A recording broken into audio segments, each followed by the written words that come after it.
వెలసినమమ్మ మెండుగా మమ్ము దీవించరావమ్మా విజయవాడలో వెలసిన దుర్గమ్మ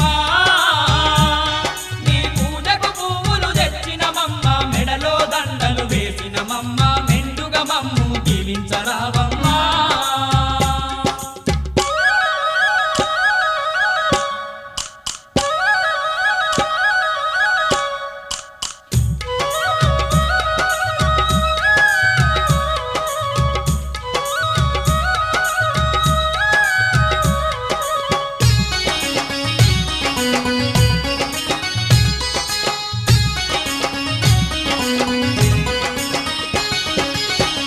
పళ్ళతో పూజలు నీకు అన్న పూజలతో అర్చన నీకు